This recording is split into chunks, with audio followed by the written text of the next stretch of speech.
स्वागत है आप सभी लोगों का मेरे चैनल साइंस टू टेक्नोलॉजी में। मैं अनुपम विपुल आप सभी लोगों का स्वागत करता हूं आज के शो कैमरा ट्यूसडे में। आज हम लोग बात करेंगे फोटो एडिटिंग सॉफ्टवेयर्स के बारे में। तो आइए समझते हैं।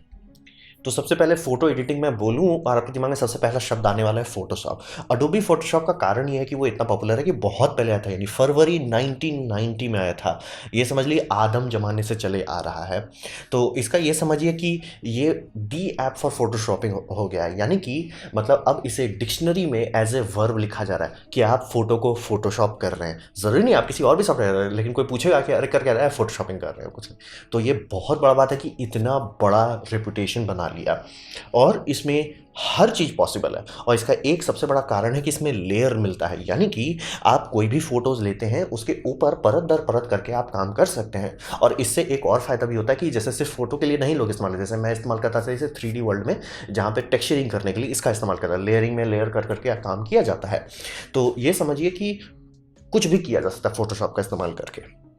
और बहुत मतलब इंडस्ट्री स्टैंडर्ड है ये, लेकिन ये बहुत महंगा है। मतलब पहले फोटोशॉप था कि मतलब यूनिट बाय यूनिट बेचते थे कि अभी फोटोशॉप का ये वर्जन है, आप खरीद लो, ये आपके पास रहेगा लाइसेंस और सपोर्ट भी दे देंगे। फिर ये हुआ कि लाइसेंस को हटा के ये करने लगे, सब्सक्रिप्शन देने लगे। तो अभी ये है कि सब्सक्रिप्शन का बहुत महंगा पड़ता है।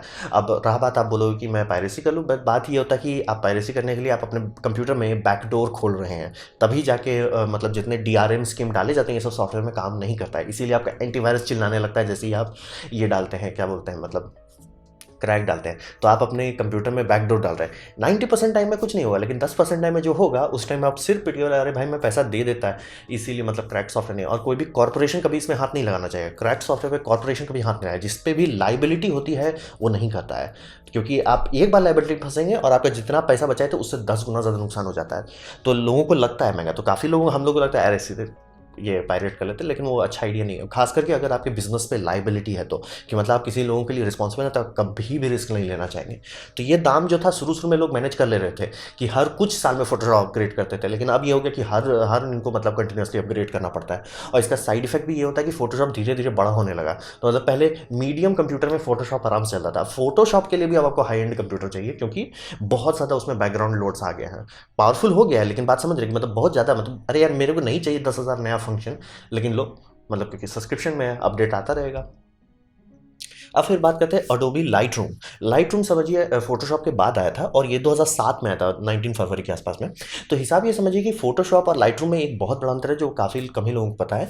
ये फोटो डेवलपमेंट के लिए बनाया गया था, यानी कि फोटो में छेड़खानी करने के लिए, ना कि नए एडिटिंग करने के लिए। एडिटिंग में होता है कि आप काट उठ के कुछ नया लगा सकते हैं।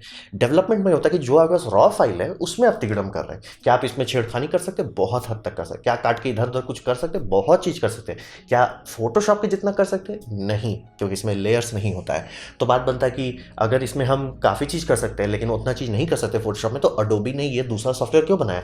बात है फोटोग्राफर्स के पास सबसे बड़ा समस्या आता है ऑर्गेनाइजेशन का, यानी कि ऑर्गेनाइज कैसे करेंगे अपना फोटो। और ये मैं आप सभी लोग कह सकता हूँ कि अगर आप लोग अपने बैठ के कंप्यूटर में देखेंगे, आधा से ज़्यादा लोगों का फाइल भी अरेंज नहीं होगा ठीक से। कि फोटो है तो सारे एक जगह पे हैं, वैसा नहीं होगा। वो उसका कोई बैकअप बनाओ, वैसा नहीं होगा कि अच्छा इस पे इस टैग से अगर मैं देखना चाहता हूँ, नहीं होगा। जैसे कि मान लीजिए मेरे केस में, मैं 3 साल से होली में घर में हूँ, मैं होली का टैग डालूंगा, धड़धड़ा के मुझे सारे होली का मिल जाएगा। और मतलब ऐसे समझ रहे कि ऑर्गेनाइज लोग नहीं करते हैं, और बिना ऑर्गेनाइजेशन के आपका फोटो शूट को मैनेज करना लगभग नामुमकिन हो जाता है। तो इस सॉफ्टवेयर को जो बनाया गया था, इसको स्ट्रीमलाइन किया गया, यानी कि जो इंजन था फोटोशॉप का वो इंजन उठाए और उससे से कचरा हटा दिया गया। लेयर वेयर की जरूरत नहीं पड़ने वाली है, सब कचरा हटाए और जितना जगह बच रहा था उस जगह में इन्होंने ऑर्गेनाइजर डाला। तो ऑर्गेनाइजर पे खूब मेहनत किया गया है। जैसे कि आप इसमें टैग डाल सकते हैं, कैटलॉग बना सकते हैं, कलेक्शन बना सकते हैं, स्टार रेटिंग कर सकते हैं, मतलब और लेंस के हिसाब से आप अरेंज कर सकते हैं कि कौन लेंस से खींचे। जैसे मान लीजिए कई सारे कैमरा है, मान लीजिए 3-4 कैमरा आप रोटेशन में रखते हो और आप देखना चाहते हो किस कैमरा से इस, अरे हमको याद है कि ये फोटो हम इस कैमरा से ले, और कुछ याद नहीं आ रहा, आप उस कैमरा के हिसाब से अरेंज कर सकते हैं। तो बहुत मेहनत किया गया है फोटो को मैनेजमेंट पे। मतलब ऐसा नहीं कि सिर्फ फोटो एडिटिंग करो, वो करना रहता तो फोटोशॉप ही आपके लिए बेटर रहता और ज़्यादा पावरफुल भी होता है। लेकिन एक होता है कि फोटोग्राफर वो काम नहीं करेगा, वो बहुत हुआ तो क्रॉप करेगा, बहुत हुआ तो थोड़ा सा स्पॉट से कुछ रिमूवल कर देगा, थोड़ी ये करेगा काट के हटा दो, पीछे बैकग्राउंड कर दो। मतलब एडवर्टीजमेंट बनाना तो आप लाइट रूम में नहीं बनाने वाले, वो आप फोटोशॉप में करेंगे।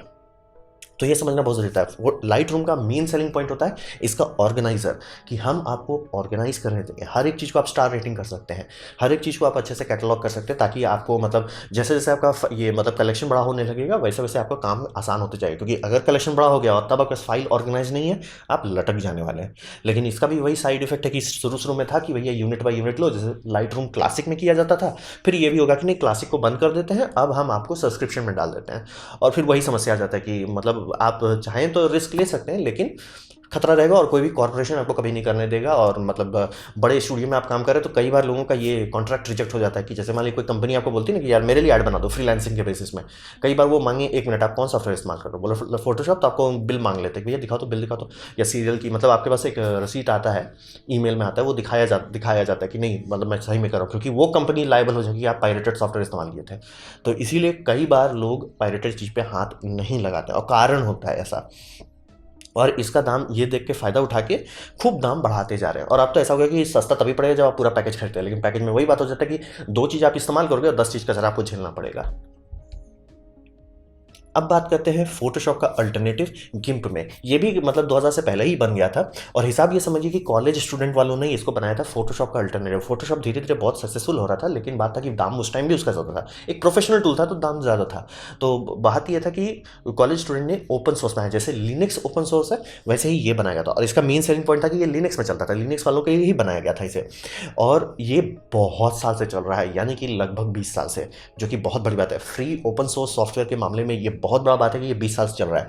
और इसका एक फ़ायदा होता है, इतने लंबे समय से चल रहा है तो बहुत डेवलपमेंट हो चुका है।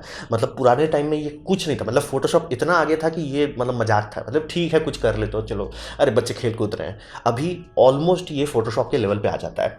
लेकिन कुछ कुछ प्रॉब्लम इसमें अभी भी आता है, जैसे कि फोटोशॉप मतलब ऑब्वियसली प्रोफेशनल लोग हैं, प्रोफेशनल लोग अपना वर्क को फोटोशॉप के हिसाब से कर लेंगे।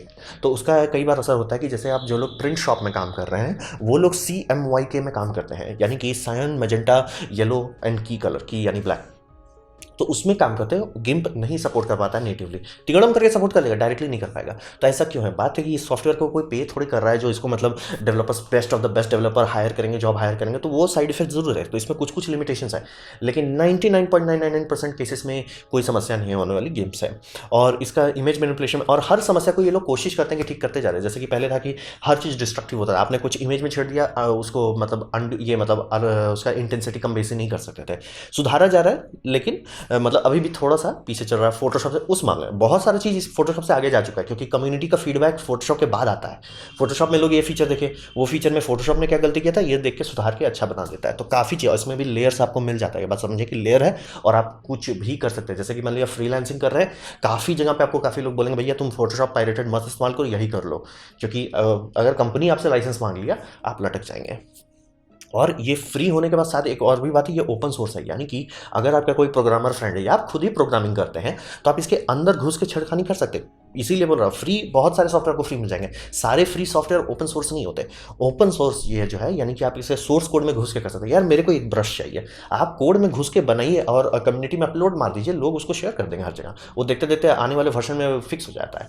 तो इसीलिए गिम्प काफ़ी सालों से धीरे धीरे, मतलब समझिए छोटा सा है, लेकिन धीरे धीरे धीरे इसकी पूरी कम्युनिटी फॉलोइंग बन गया। और जो लोग पायरेट नहीं करना चाहते या मैक में रहते हैं या लिनक्स में रहते हैं, घूम फिर कर उनको तो यही करना पड़ेगा। तो गिम्प इस मामले में काफ़ी सक्सेसफुल है। मतलब अगर आपको मतलब वो एग्जैक्ट चीज़ नहीं चाहिए, CMYK का एग्जैक्ट ज़रूरत नहीं है, तो आप 99% केसेस में आराम से हंसी खुशी काम कर सकते हैं और आपको कभी कोई टेंशन नहीं वाला किसी क्लाइंट के साथ काम करने में। क्लाइंट अगर आपसे मांगा भी, आप मुंह खोल के बोले अरे हम तो sir free and open source रहते हैं, आपको टेंशन ही नहीं लेना, आप चाहिए तो हम सोर्स कोड दे देते हैं, आप टेंशन ही मत लीजिए। तो ये काफ़ी फायदेमंद बात होती है फ्रीलांसर्स के लिए। अब बात करते हैं डार्क टेबल पर। वो तो फोटोशॉप का अल्टरनेट हो गया, लेकिन मेरे ये चैनल जो कैमरा ट्यूसडे, तो कैमरा वाले क्या करें, तो कैमरा वालों के लिए डार्क टेबल है। तो डार्क टेबल ये समझिए लाइट रूम का अल्टरनेटिव के तौर पे बनाया गया, और इसका मेन खासियत वही कि लाइट रूम के हिसाब से ऑर्गेनाइज करने देते हैं। अगर आपका फोटो ऑर्गेनाइज नहीं है, आप सिर पिटने वाले हैं बहुत जोर से।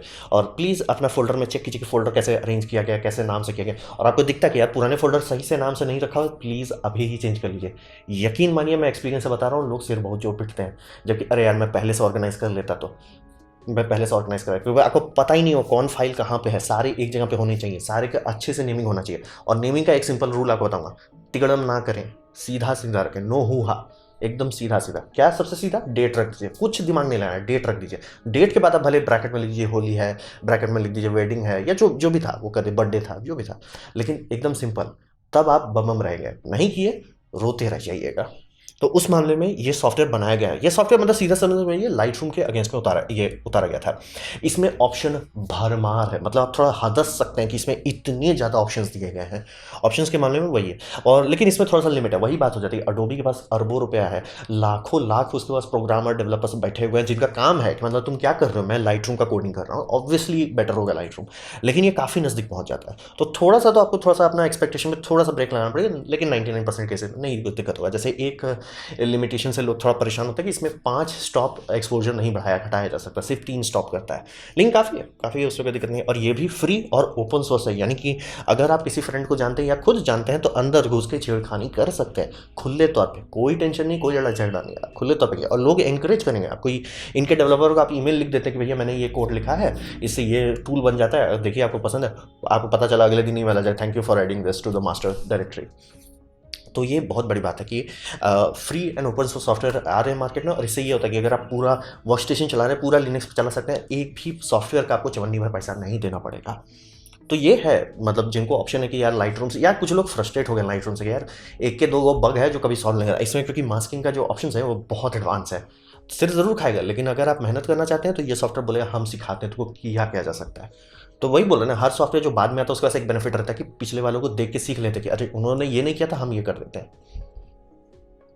तो ये था मेरा प्रेजेंटेशन, छोटा सा प्रेजेंटेशन सॉफ्टवेयर के बारे में। 4 ऑप्शंस आपके सामने दिया है, इससे आप सभी लोगों की सारी ज़रूरतें पूरी हो जानी चाहिए। उम्मीद करता हूँ आपको अच्छा लगा, कुछ सीखने मिला, कुछ समझ में आया। अगर ऐसा है लाइक कर दे, दूसरा शेयर कर दें, उससे मेरा काफ़ी भला होगा। नहीं अच्छा लगा, नहीं पसंद आया, कोई बात नहीं, आप डिसलाइक कर सकते हैं। मैं कहूँगा डिसलाइक 2 बार दबाएं, उससे मुझे पता चलेगा कितना ना पसंद हुआ है। मैं आपसे कहूँगा कमेंट लिखें, मैं हर कमेंट का जवाब देने की कोशिश करता हूँ, या एटलीस्ट पढ़ने की तो कोशिश करता ही हूँ। आपसे कहूँगा सब्सक्राइब कीजिए, बेल दबाइए अगर आप नहीं है तो। आपने मेरा वीडियो देखा, जान के मुझे बहुत खुशी हुई। धन्यवाद।